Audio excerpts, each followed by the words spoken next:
الحمد للہ وحدہ لا شریک لہ والصلاة والسلام علی من لا نبی بعدہ اما بعد بسم اللہ الرحمن الرحیم اللہم صلی علی محمد وعلی آل محمد کما صلیت علی ابراہیم وعلی آل ابراہیم انک حمید مجید اللہم بارک علی محمد وعلی آل محمد کما بارکت علی ابراہیم وعلی آل ابراہیم انک حمید مجید۔ یہ ایک حدیث ہے حضرت ابو ہریرہ رضی اللہ عنہ سے، عن ابی ہریرہ رضی اللہ تعالی عنہ قال قال رسول اللہ صلی اللہ علیہ وسلم تجدون شر الناس یوم القیامۃ ذا الوجہین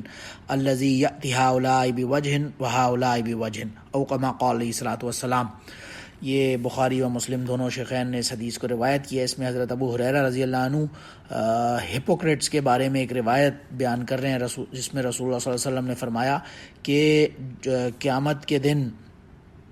تم لوگ سب سے جو برے حال میں، سب سے ورسٹ کنڈیشن میں جن لوگوں کو پاؤ گے، تجدون شر الناس یوم القیامہ،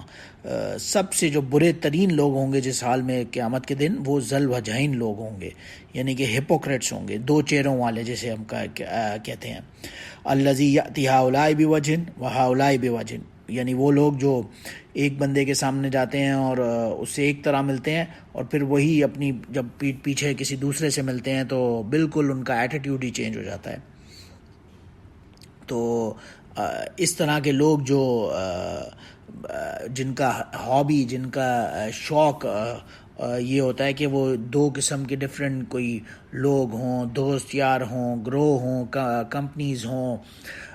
گروپس ہوں، کچھ بھی ہوں، ان کے درمیان دو فریق جو ہوتے ہیں ان سے آپس میں ایک دوسرے کے خلاف باتیں کرنا ان کا مشغلہ یا شوق ہوتا ہے یا ہابی ہوتی ہے۔ تو یعنی کسی سے ملتے ہیں تو اس کے ساتھ اپنے حسن تعلق کا اظہار کرتے ہیں، بہت ہی اچھا ملتے ہیں، منہ پر اس سے بہت ہی، جسے ایک پنجابی لینگویج میں کہا جاتا ہے میسنے طریقے سے، بہت ہی اوپر سے میٹھا میٹھا ملتے ہیں، لیکن پیٹھ پیچھے جب کسی دوسرے سے ان کے بارے میں بات کرتے ہیں تو برائی شروع کر جاتے ہیں اور بالکل ڈفرینٹ ایک اینگل سے ان کے خلاف باتیں شروع کر دیتے ہیں۔ اسے اردو زبان میں دو رخا پن کہا جاتا ہے، یعنی ڈبل فیسڈ، اور عربی زبان میں اسے ذل وجہین کہا جاتا ہے، جیسے حدیث میں کہا گیا شر الناس یوم القیامت ذل وجہین، یہ ذل وجہین یعنی دو چہروں والے لوگ ہوں گے، جسے ہم ہپوکریٹ کہتے ہیں، جو بظاہر کچھ اور ہوتا ہے، اس کا ایٹیٹیوڈ کچھ اور ہوتا ہے، اور اس کے ریالٹی میں جو اس کا عمل ہوتا ہے وہ اس کے اگینسٹ کچھ اور ہوتا ہے۔ تو یہ قیامت کے دن رسول اللہ صلی اللہ علیہ وسلم نے فرمایا کہ یہ بدترین لوگ ہوں گے قیامت کے دن۔ اور اسی کی ایک کس حال میں یہ لوگ ہوں گے اس کے بارے میں ایک دوسری حضرت عمار رضی اللہ عنہ کی روایت ہے جس سے پتہ چلتا ہے۔ اس میں رسول اللہ صلی اللہ علیہ وسلم نے فرمایا من کان ذا وجہین فی الدنیا کان لہ یوم القیامۃ لسانان من النار، کہ یہ جو ہپوکریٹس ہیں، یہ دو ذل وجہین جن کے بارے میں کہا گیا، جو ڈبل فیس لوگ ہیں، جو اوپر سے کچھ اور ہیں اور اندر سے کچھ اور ہیں، ان کے بارے میں کہا گیا کہ قیامت کے دن انہیں لسانان فی من النار، ان کی آگ کی ان کی دو زبانیں ہوں گی، اور ان کے منہ میں یہ دونوں جو ٹنگز ہوں گی ان کی دو ہوں گی اور وہ آگ کی بنی ہوئی ہوں گی۔ جیسے اللہم احفظنا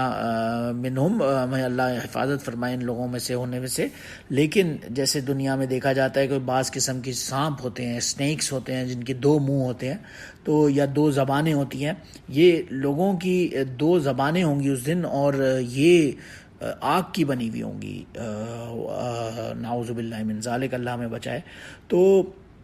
مین جو بتانے کا مقصد ہے اس حدیث میں وہ یہ ہے کہ بعض ایسی بدعمالیاں، ایسے اعمال ہوتے ہیں، ایسے کام کرنے کے ہوتے ہیں جو اور بد اخلاقیاں ہوتی ہیں جو حقیقت میں نہایت خطرناک، بہت ہی ڈینجرس ہوتی ہیں، اور اللہ کے نزدیک ان کے سنگین نتائج ہوتے ہیں، ریپریکاشنز ہوتے ہیں، لیکن ہم لوگ انہیں عام معمولی لینگویج میں یا معمولی عام طور پہ ہم لوگ اسے بالکل اگنور کر دیتے ہیں ان چیزوں کو، اور ایسے سمجھتے ہیں جیسے یہ تو کوئی بگ ڈیل ہی نہیں ہے۔ حالانکہ قرآن پاک میں سورہ نور میں اللہ سبحانہ و تعالیٰ نے فرمایا وَتَحْسَبُونَهُ هَيِّنًا وَهُوَ عِندَ اللَّهِ الْعَظِيمُ، یعنی یہ گمان کرتے ہیں بہت ہی ہلکی پھلکی کوئی چیز ہے، وَعِندَ اللَّهِ عَظِيمٌ، یہ اللہ کے نزدیک بہت ہی بڑے گناہ ہوتے ہیں، لیکن عام لوگ ہوتے ہیں انہیں کوئی اس سے بچنے کی کوئی فکر ہی نہیں ہوتی، کوئی ٹینشن کچھ بھی نہیں کہ جو مرضی جیسا کسی کے ساتھ برتاؤ کیا. حالانکہ عام طور پہ مسلمان ہی ہوں گے، اگر کوئی بندہ دیکھتا ہے کہ فلاں گناہ کر رہا ہے، کوئی فلاں گناہ کر رہا ہے، عام جو اعمال کرنے کے گناہ، جو حلال حرام کے فیصلے ایک دوسرے کے اوپر کرنے میں تو ایک سے بڑھ کر ایک ہم آگے ہوتے ہیں، لیکن یہ والے گناہ جن کے بارے میں رسول اللہ صلی اللہ علیہ وسلم نے فرمایا اتنی خطرناک وعید کے ساتھ کہ اس کی آگ کی دو زبانیں ہوں گی، اس طرح کے مسائل میں اور اس طرح کے معاملات میں، بدعمالیوں میں جو اللہ کے نزدیک اتنے سنگین جرم ہیں، جرائم ہیں، ان کی طرف عام ہم لوگوں کی نظر ہی نہیں جاتی. اور اسی طرح یہ جیسے ہپوکریٹ لوگ ہوتے ہیں ان کے بارے میں ایک دوسری روایت میں ہی پتہ چلتا ہے، حضرت حذیفہ رضی اللہ عنہ کی، اس میں فرماتے ہیں سمعت رسول اللہ صلی اللہ علیہ وسلم یقول لا يدخل الجنۃ قطات، کہ یہ جو ہپوکریٹ ٹائپ یا یہ جو چغل خوری کرنے والے لوگ ہوتے ہیں، لا يدخل الجنۃ قطات، یہ جنت میں ہی داخل نہیں ہوں گے. قطات کہتے ہیں یعنی کسی ایک بندے سے کی کوئی ایک بات دوسرے کو پہنچانا جو اس کے شخص کی طرف سے اس دوسرے آدمی کو بدگمان کرے، یا باہمی ان کے جو میوچل تعلقات ہیں، جو میوچل ان کے ریلیشنز ہیں، انہیں خراب کرنے کے لیے جو ہپوکریٹ آدمی کی اکثر چال ہوتی ہے وہ یہ ہوگی، ایک جیسے کہا گیا نا ہاولائی بھی وجن و ہاولائی بھی وجن، ایک طرح سے ایک قسم کسی سے ملے گا تو بالکل ڈیفرنٹ طریقے سے میٹھا میٹھا ملے گا، اسی کے پیٹھ پیچھے اس کے کسی اپوننٹ کہہ لیں یا فریق کہہ لیں دوسرا، یا کبھی کوئی ہوتے ہیں آپس میں ہی کوئی بزنس انٹرسٹ میں ہی کہ ایک بندہ ہے وہ دوسرے کا کمپیٹیٹر ہے، وہ دوسرے سے ملیں گے تو اس کے بارے میں جا کے الٹی سیدھی بالکل ہی اس کے بیک پہ ایسی باتیں کریں گے کہ کسی طرح سے ان کے تعلقات خراب ہوئے جائیں. تو اس کے بارے میں فرمایا لا يدخل الجنۃ قطات، ایسا آدمی جنت پہ ہی نہیں جائے گا. اور بہترین لوگوں کی مثال کیا ہوتی ہے، جو ایک روایت سے ہمیں پتہ چلتا ہے انسان کے جو اعمال کرنے کے یا نہ کرنے کے ان کے حوالے سے، اس میں حضرت عبد الرحمن بن غنم رضی اللہ عنہ اور حضرت اسماء بنت یزید رضی اللہ عنہ، ان دونوں سے روایت ہے کہ ان نبی صلی اللہ علیہ وسلم قال، کہ رسول اللہ صلی اللہ علیہ وسلم نے فرمایا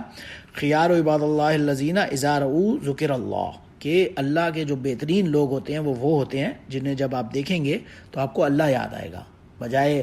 کسی دوسرے آدمی کی برائی یاد آنے کے ان کو دیکھ کر آپ کو اللہ یاد آئے گا. وشرار عباد اللہ المشاؤون بالنمیمۃ والمفرقون بین الاحباء باغون براء العنت، اور جو اللہ کے نزدیک سب سے بدترین لوگ ہوتے ہیں وہ ہوتے ہیں جو چغلیاں کرنے والے، ایک دوسروں کے آپس میں دوستوں کے اندر جدائی ڈالنے والے، اور جو یعنی ان کا مین جو کانسنٹریشن ہوتی ہے وہ یہ ہوتی ہے کہ جو اللہ کے جو نیک پاک دامن لوگ ہیں ان کو کسی طرح سے گناہ میں کسی ملوث کریں یا کسی مصیبت یا پریشانی میں انہیں الباغون البراء العنت، انہیں کسی نہ کسی قسم کی مصیبت اور پریشانی میں دوسروں کو مبتلا کریں. یعنی ان کا مین جو کانسنٹریشن ہوتا ہے ہپوکریٹس ٹائپ لوگوں کا،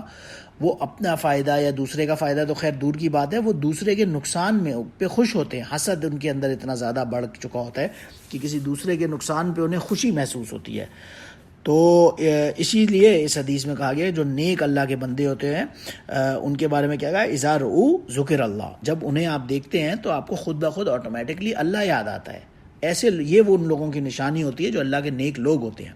جنہیں دیکھ کر اللہ نہ یاد آئے بلکہ ان کے دیکھ کر غیبت کرنا یا چغل خوری کرنا یا اس طرح کے معاملات میں انوالو ہونے کے اوپر فوکس اور کنسنٹریشن رہے. ان کے بارے میں شرار و عباد اللہ آتا ہے کہ وہ سب سے بدترین لوگ ہوتے ہیں اللہ کے نزدیک.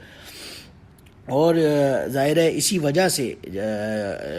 کسی آدمی کی دوسرے سے برائی کرنا یا کسی کے بارے میں غیبت کرنا، چغل خوری کرنا، یہ جو ہپوکریسی کی ساری صفات ہیں ان سے بچنا اتنا ضروری ہے کہ ظاہر ہے ہمارے عام آدمی کے لیے تو بہت ہی زیادہ مشکل ہے. ایون انبیاء کرام کے بارے میں وہ اس سے خاص پریکاشنز کیا کرتے تھے کہ ہمیں اس سے کے قریب بھی نہ جانا پڑے. اسی لیے یہی وجہ ہے، اس سے پریکاشنری میجر یہ ہمیں حضرت عبداللہ بن مسعود رضی اللہ عنہ کی روایت سے پتہ چلتا ہے، جس میں رسول اللہ صلی اللہ علیہ وسلم نے خاص طور سے کیٹیگوریکلی صحابہ سے فرما دیا لا یبلغنی احد من اصحابی ان احد شیء فانی احب ان اخرج الیکم وانا سلیم الصدر، کہ مجھے میرے صحابہ کے یعنی ایک دوسرے کے بارے میں کوئی بھی کسی قسم کی بری بات سننی ہی نہیں ہے. میرے پاس نہیں آیا کرو یہ بتانے کے لیے کہ فلاں آدمی نے یہ کیا یا فلاں آدمی نے یہ برائی کی یا نہیں کی. I don't want to listen, I'm not interested in that. مجھے یہ بتاؤ ہی نہیں، تاکہ میں جس سے بھی ملوں میں بالکل سلیم الصدر، وانا سلیم الصدر، کہ میرا سینہ مبارک ہے، میرا جو ٹرین آف تھاٹ ہے وہ بالکل کلین ہو ہر کسی کے بارے میں، ہر قسم کی بدگمانی سے، کدورت سے، رنجش سے پریکاشنری میجر ایک ہمیں بتا دیا رسول اللہ صلی اللہ علیہ وسلم نے، کہ بجائے کسی دوسرے سے یہ صفات کسی کے بارے میں یا کسی کے بھی انسان دوسرے اپنے جاننے والے کے بارے میں یہ ایسی بدگمانی یا ایسی کوئی چیز دل میں آئے، اس سے بہتر ہے کہ اس کے بارے میں کچھ سنا ہی نہ جائے۔ اسی لیے رسول اللہ صلی اللہ علیہ وسلم نے کیٹیگورکلی، عبداللہ بن مسعود رضی اللہ عنہ کی روایت سے پتہ چلتا ہے ابو داؤد کے اندر، کہ صحابہ کرام سے فرما دیا مجھے کسی کے بارے میں بھی کچھ نہیں سننے برائی، جس کا جو عمل ہے وہ اس کے ساتھ اللہ از دا بہترین جج، مجھے اللہ کے آ کے مت بتایا کرو میرے کسی بھی صحابی کی کوئی بھی برائی۔ اور اسی لیے یہ جو سارے معاملات ہیں، یہ چغل خوری، غیبت، بہتان، ایک دوسرے پہ لگانا، اور یہ کیونکہ ظاہر ہے ان کا کوئی لمٹ نہیں ہوتی، کوئی کنٹرول نہیں ہوتا، یہ معاملہ پھر ایک سے بڑھ کر ایک آگے جاتا ہے اور حد سے کراس ہو جاتا ہے۔ اسی وجہ سے یہ سارے احادیث کے اندر ہمیں اتنی وعید کے ساتھ یہ چیزیں پتہ چلتی ہیں، تاکہ ان سے اللہ سبحانہ و تعالیٰ ہماری حفاظت فرمانے کی، ظاہر ہے ہمیں کوئی نہ کوئی تدبیر کرنے کی توفیق عطا فرمائے اور کوئی عقل ہمیں استعمال کرنے کی توفیق عطا فرمائے۔ ویسے کوئی بندہ اگر مثال کے طور پہ شراب پی رہا ہو یا کوئی زنا کر رہا ہو، وہ اسے تو بہت بڑا مجرم سمجھا جاتا ہے، لیکن عام طور پہ یہ والے جو اعمال ہیں جو ان اٹ سیلف اللہ کے نزدیک اتنے عظیم گناہ ہیں، ان کے اوپر کسی کی کوئی نظر ہی نہیں جاتی، بیٹھے ہوتے ہیں،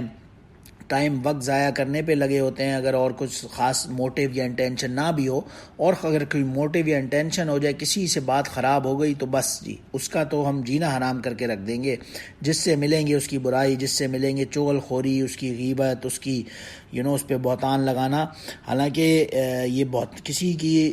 غیبت کرنا یا اس کے اوپر بہتان لگانا، یہ تو اپنے مردہ بھائی کا گوشت کھانا، جیسے سورہ حجرات کے اندر آتا ہے، کسی کی غیبت کرنا ایسے ہے جیسے تم اس مردہ اپنے بھائی کا گوشت کھا رہے ہو۔ کسی بھی حال میں شراب پینا مجبوراً بالکل مرنے کی حالت میں اگر انسان پہنچ جائے تو شراب بھی پینا ہو، یا ایون سور کھانے کی کہیں نہ کہیں گنجائش نکل سکتی ہے اپنی جان بچانے کے لیے اگر ہو مجبوراً، لیکن کسی دوسرے انسان کا گوشت کھانا، اس کی تو قطعاً کسی صورت میں کوئی گنجائش ہی نہیں نکلتی۔ اور یہ وہ غیبت ہے، وہ بہتان ہے جس کے بارے میں قرآن میں آتا ہے کہ یہ انسان اپنے بھائی کا گوشت کھا رہا ہے، لیکن اس کی طرف ظاہر ہے آبویسلی عام ہم لوگوں کی بالکل کوئی اٹینشن ہی نہیں جاتی، اور بالکل کسی قسم کی کنٹرول سے باہر ہم لوگ ان چیزوں میں انوالو ہوتے ہیں۔ حالانکہ ابھی برزہ الاسلمی رضی اللہ عنہ فرماتے ہیں کہ رسول اللہ صلی اللہ علیہ وسلم نے ایک مرتبہ فرمایا، یا معشر من آمن بلسانہ ولم يدخل الایمان قلبہ لا تغتابوا المسلمین ولا تتبعوا عوراتہم، کہ اے لوگوں جو اپنی زبانوں سے تو کہتے ہو مسلمان ہیں، لیکن اسلام کیونکہ تمہارے یہ ایمان تمہارے دل میں، لم يدخل الایمان قلبہ، تمہارے قلب کے اندر، تمہارے دل کے اندر کیونکہ ایمان ابھی داخل نہیں ہوا، اس لیے میں تمہیں خاص طور سے نصیحت کر رہا ہوں، لا تغتابوا المسلمون، مسلمانوں کی غیبتیں مت کرو، ایک دوسرے کے بارے کے عیبوں کے پیچھے نہ پڑو، ایک دوسرے کی برائیاں تلاش نہ کرو، ولا تتبعوا عوراتہم، ان کے جو ان کے کسی دوسرے کے کوئی فلاز ہوں، اس کی غلطیاں ہوں، اس کے پیچھے اسے تلاش کرنے کی، انہیں ڈھونڈنے کی کوشش میں نہ لگو، کیونکہ فَإِنَّهُ مَنِ اتَّبَعَ عَوْرَاتِهِمْ يَتَّبِعُ اللَّهُ عَوْرَاتَهُ، کہ جو ایسا کرے گا، جو کسی دوسرے مسلمان بھائی کی غیبتیں کرنے میں یا اس کی عیبوں کو تلاش کرنے میں لگے گا، اللہ سبحانہ و تعالیٰ اس کے ایسے بندے کے خود عیب تلاش کرنے پہ یا اس کے عورات، اس کے جو اپنے فلاز ہوں گے وہ نکالنے پر لگ جائے گا۔ اور وَمَن يَتَّبِعِ اللَّهُ عَوْرَتَهُ يَفْضَحُ فِي بَيْتِهِ، اور جس کے خدا نہ خواستہ کوئی فلا، ظاہر ہے اللہ سبحانہ و تعالیٰ سے تو کسی کے محفوظ ہو ہی نہیں سکتے، تو جس کے عیب کے پیچھے اللہ سبحانہ و تعالیٰ نے یہ ایسا معاملہ فرما دیا، اور اللہ کی طرف سے ایسا کسی کے ساتھ اگر معاملہ ہو گیا تو وہ ہر اپنے ہی گھر کے اندر جا کے ذلیل ہوگا، نہ اس کے بیوی بچوں میں اس کی کوئی رسپیکٹ ہوگی، نہ عزت ہوگی، نہ ماں باپ، بھائی بہن، کوئی اس کے اپنے گھر میں شاید پروبیبلی کوئی بھی اس کی اپنی رسپیکٹ ختم ہو جائے گی ایسے بندے کی، تو جو کسی دوسرے کی عیب تلاش کرنے پہ لگے گا۔ اور ظاہر ہے جس قسم کے یہ گناہ ہیں سارے، یہ چغل خوری ہے یا آپس میں جنہیں بالکل یہ غیبت ہے، کسی پہ بہتان لگانا، عام طور پہ کیونکہ اسے کوئی گناہ سمجھتا ہی نہیں ہے، اور غیبت کا میننگ آگے ایک روایت سے بھی ہمیں پتہ چلتا ہے، لیکن اس سے پہلے یہ سمجھنے کی ضرورت ہے کہ ان کے جو دوسروں کے بہتان عیب تلاش کر کے اور ان کی غیبتوں اور بہتانوں میں لگ رہے ہوتے ہیں، ایسے لوگ قیامت کے دن ان کا کیا حال ہوگا، یہ ایک روایت سے ہمیں پتہ چلتا ہے حضرت انس بن مالک رضی اللہ عنہ کی، جس میں وہ فرماتے ہیں کہ رسول اللہ صلی اللہ علیہ وسلم نے فرمایا لما عرج بی مررت بقوم لهم اسفار من نحاس یخمشون وجوہهم وصدورهم، کہ میں جب شب معراج کی رات جب میں میرا گزر ہوا تو میں ایک قوم پہ سے گزرا، ان کے جو ناخن تھے لهم اسفار من نحاس، وہ تانبے کے تھے، نحاس کہتے ہیں یعنی اصل بالکل لغوی یا وکیبلری کے اعتبار سے تانبے کے لیے یہ لفظ استعمال عربی زبان میں ہوتا ہے، برونز یا جو میٹل ہوتا ہے، لیکن ایک اور محاورتاً اسے جب آگ کے اوپر بالکل سرخ ہو تو جل کے آگ یعنی بہت دیر تک جب جلتی رہے اور بالکل ریڈ کلر اس کا ہو جائے، اس کے لیے بھی یہ ورڈ نحاس استعمال ہوتا ہے۔ تو رسول اللہ صلی اللہ علیہ وسلم نے فرمایا کہ میرا گزر ایک قوم کی طرف سے ہوا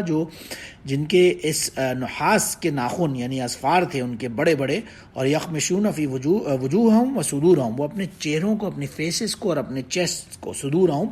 کو نوچ کے کھرچ کے زخمی کر رہے تھے اپنے آپ کو۔ فقلت من ہؤلاء یا جبرائیل، میں نے جبرائیل علیہ السلام سے پوچھا کہ یہ کون لوگ ہیں؟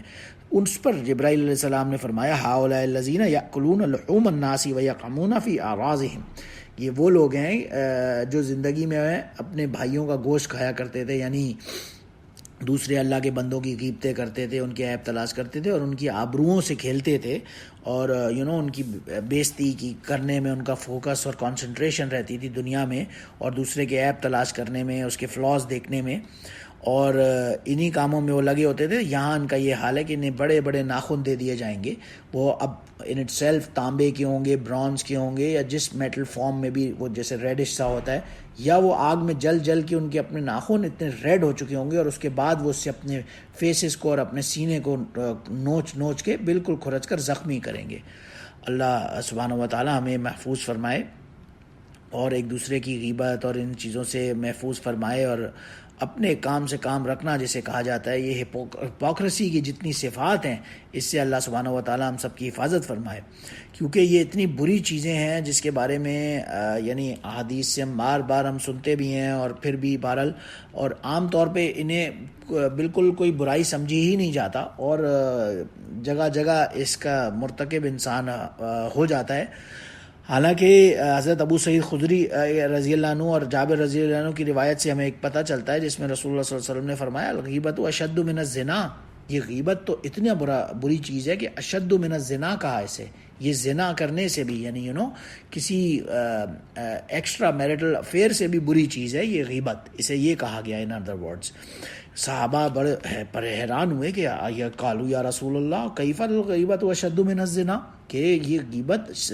زنا سے بڑا کیسے جرم ہے؟ یعنی صحابہ کو بھی ایک کنفیوژن ہے، جیسے عام آدمی اگر کوئی کسی سے کہے آج کے زمانے میں اگر کوئی ایک ان ریلیٹڈ بالکل کپل آپس میں جا رہا ہو ایک دوسرے سے ہاتھ پکڑ کے، تو انہیں کے بارے میں کوئی بھی اچھا نہیں سمجھے گا، یہی لوگ کہیں گے کہ یہ کتنا بڑا گناہ میں مبتلا ہیں۔ اگر کوئی کپل زنا کاری میں یعنی کہ ایک انٹر کورس میں مبتلا ہو جائے تو اس کے بارے میں تو لوگ کس قسم کا اوپینین رکھیں گے کہ اتنے برے لوگ ہیں، اور یہی اوپینین صحابہ کرام کا ظاہر تھا اور بالکل صحیح تھا کہ انہوں نے یہ پوچھا کہ جب رسول اللہ صلی اللہ علیہ وسلم نے فرمایا کہ غیبت جو ہے یہ اس زنا سے بھی برا گناہ ہے، تو صحابہ کو یہی کنفیوژن ہوا کہ ہاؤ از اٹ پاسبل، انہوں نے پوچھا کہ یہ کیسے اتنا بڑا گناہ ہے۔ اس پر رسول اللہ صلی اللہ علیہ وسلم نے باقاعدہ ایکسپلین کیا کہ ان الرجل لیزنی فیتوب اللہ علیہ، کہ جب کوئی بندہ زنا کرتا ہے، کسی نے کوئی گناہ ایسا کیا بھی، تو اس پر وہ اللہ کے سامنے توبہ کر سکتا ہے، اور وہ دونوں اگر مرد اور عورت جنہوں نے گناہ کیا ہے وہ اللہ کے سامنے سچے دل سے توبہ کریں تو اللہ ان کی توبہ قبول بھی فرما سکتے ہیں، ظاہر ہے، اور انہیں مغفرت بھی فرما سکتے ہیں۔ لیکن وَإِنَّ صَاحِبَ الْغِيبَةِ لَا يَغْفِرُ لَهُ حَتَّى يَغْفِرُ لَهُ صَاحِبُهُ، غیبت کرنے والا آدمی جب اس نے کسی کی غیبت کی تو اس کی مغفرت اس وقت تک پاسبل نہیں ہے جب تک کہ جس شخص کی اس نے غیبت کی ہے وہ اسے معاف نہ کر دے. اور ظاہر ہے اگر وہ کر آگے بھول گیا اور زمانہ گزر گیا تو how would it be even possible. اس وجہ سے اسے کہا گیا کہ یہ تو غیبت سے بھی بڑا گناہ ہے, اس زنا سے بھی بڑا گناہ ہے غیبت, تو اس لیے اسے بچا جائے. اور عام طور پہ ظاہر ہے لوگ ایسے ہی سمجھتے ہیں کہ نہیں بھائی ہم تو یہ وہ فلاں بات کر رہے ہیں کسی صاحب کے بارے میں, وہ تو اصلی میں ایسا اتنا برا آدمی ہے تو اصلی میں ایسا کرتا ہے. غیبت کا تو مطلب ہی یہ, حالانکہ یہ بنتا ہے ایک روایت سے جس کا پتہ چلتا ہے ابو ہریرہ رضی اللہ عنہ کی ایک, جس میں رسول اللہ صلی اللہ علیہ وسلم نے فرمایا اتدرون ما الغیبہ, میں تمہیں بتاؤں کہ غیبت کیا چیز ہے؟ قالوا اللہ ورسولہ عالم, صحابہ نے کہا بالکل اللہ اور اس کے رسول بہتر جانتے ہیں. رسول اللہ صلی اللہ علیہ وسلم نے فرمایا ذکر کا اخاک بما یکرہ قیل فرأیت ان کان فی اخی ما اقول قال ان کان فی ما تقول فقد اغتبتہ وان لم یکن فی ما تقول فقد بہتہ. کہ غیبت کا مطلب رسول اللہ صلی اللہ علیہ وسلم نے فرمایا کہ غیبت یہ ہے کہ تم اپنے بھائی کے بارے میں ایسی بات کرو کسی دوسرے کے بارے میں جس سے اس کو ناگواری ہو, یعنی اگر وہ بندہ سامنے بیٹھا ہے اور تم اس کی ایسی برائی کوئی کر رہے ہو اور اسے برا لگ جائے تو یہ غیبت ہے. صحابہ نے پوچھا کہ اگر وہ بندہ واقعی ایسا برا ہے یا اس نے واقعی ایسی اس میں کوئی برائی ہے اور ہم یہ کر رہے ہیں تو پھر کیا ہوگا؟ تو اس پر رسول اللہ صلی اللہ علیہ وسلم نے فرمایا تبھی تو یہ غیبت ہے جبکہ اس میں وہ برا آدمی ہے. اگر اس نے وہ برائی کی نہیں اور تم نے اپنی طرف سے اس کے بارے میں کوئی ایسی چیز لگا دی بری تو پھر تو یہ بہتان ہے اور یہ تو غیبت سے بھی بڑا گناہ ہو جائے گا. اور غیبت کے بارے میں فرمایا الغیبت اشد من الزنا, یہ زنا سے بھی بڑا گناہ غیبت ہے. اور اگر اس آدمی نے وہ واقعی کیا ہے تب تو یہ غیبت ہے, لیکن اگر اس شخص میں وہ گناہ ہی نہیں جس کے بارے میں یہ کی جا رہی ہے تو یہ بہتان ہے جو کہ غیبت سے بھی بڑا گناہ ہے. ظاہر ہے اس کا مطلب یہ نہیں ہے کہ ایک کوئی رول آف لا ہی نہ باقی رہے اور عدالت کے سامنے بھی لوگ غیبت کے ڈر سے یا اس اینگل سے اس کو چھپانا چاہ رہے ہیں, لیکن اس کا مطلب یہ نہیں ہے. آف کورس کوئی حاکم کے سامنے یا عدالت میں گواہی دینا کسی مجرم کے خلاف دیٹ از ناٹ غیبت. کسی پیشہ ور کوئی دھوکے باز فراڈیا ہے جو کسی بھی فارم میں کوئی کاروبار میں, مسجد میں, گھر میں, دکان میں, کہیں پہ کوئی بندہ فراڈ کر رہا ہے, اس فراڈ کو ایکسپوز کرنے کے لیے جو لوگوں کو اویئرنیس دلانا کہ لوگ اس کے فراڈ سے محفوظ ہو جائیں, وہ غیبت نہیں ہے. لیکن ایک نارمل سینیریو میں کسی دو لوگوں میں تفریق دلوانا یا جیسے کہ ہپوکریسی کی مین صفت بتائی ذل وجہین, دو چہروں والا ہونا, یہ انسان کے لیے برائی کی بات ہے. اس سے بچنا ہر حال میں بہت ہی ضروری ہے. تو ہم بس عام آدمی یہی ظاہر ہے دعا ہی کر سکتا ہے کہ اللہ سبحانہ و تعالیٰ میں اس چغل خوری یا غیبت, بہتان وغیرہ یا اس خاص جو مین ہپوکریسی کی جتنی بھی صفات ہیں, یہ دو رخاپن ہونے کی یا یہ دو چہرے والے ہونے کی, ان سب سے ہماری اللہ سبحانہ و تعالیٰ محفوظ فرمائے اور ہمیں بالکل جو اندر دل سے ہوں وہی باہر سے ہونے کی توفیق عطا فرمائے. وآخر دعوانا ان الحمدللہ رب العالمین. سبحانک اللہم اشہد ان لا الہ الا انت استغفرک واتوب الیک. سبحان ربک رب العزۃ عما یصفون وسلام علی المرسلین والحمدللہ رب العالمین.